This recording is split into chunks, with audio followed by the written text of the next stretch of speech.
Welcome back to Mitigation Journal, the All Hazards Podcast. Thanks for joining us on our inaugural session as we restart the podcast here.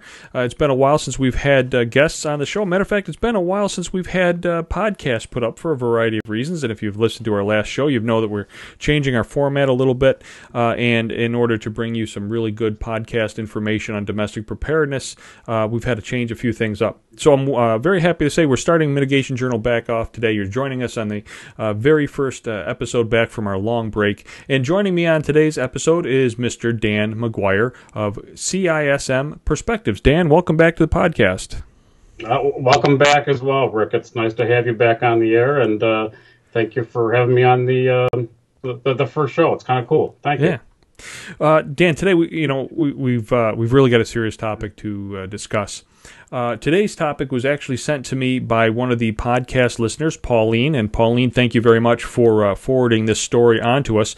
Today's story is going to touch on not only domestic preparedness and emergency response, but we're also going to touch a little bit on, I think more than a little, on mental health preparedness and the impact that our rescue efforts can have, or our training efforts can have on mental health and well-being. Let me just give you a synopsis of the story. And again, this is sent in by a Mitigation Journal listener with some interesting comments following on this particular article posted in the journalstandard.com, and I believe this is out of the Chicago area, the Orangeville, Chicago area, if I'm not mistaken.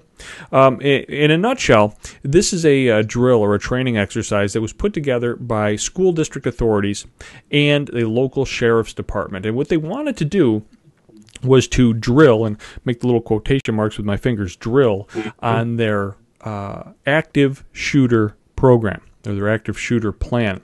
And in order to make the drill go as smoothly as they could, they instructed the teachers about a day ahead of time that this was going to take place. And the day of the event, they being the school district officials, told through a callback procedure to parents that they were not to interact with their children over cellular phones, and no texting or responding to voice calls. The scenario of play was to have a perpetrator, it's a sheriff's deputy playing the role of a perpetrator, come into the school building with a false or fake firearm, I think a cap gun or starter's pistols or some sort thing like that, and fire off a couple shots, and actually in this particular scenario demand to have access to one student, actually named that student by name. Well, as you can imagine, the students not being informed about the situation caused a great deal of anxiety in the school, and actually the student that was named by the sheriff's deputy posing as the perpetrator actually fled the building and had to be recovered by school officials.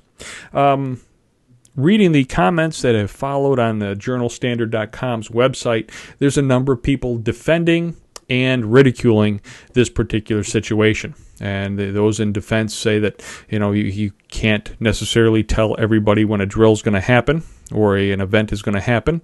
So having unannounced drills like this is a good thing.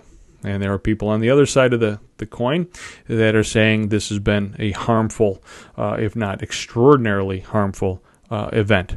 So let's discuss this a little bit, Dan. With that that little synopsis behind us, let's discuss what are the pros and cons from the mental health aspect of this, Dan.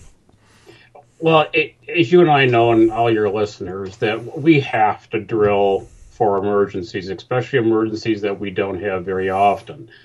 The more real they are, the better warning situation they are, and where we learn both how well we did, but I think equally as important, how well we didn't do, and where do we still need to close the gaps on there. And there's always been that argument with drills. Do we let people know or not? Because are we going to get a real response or even near real response?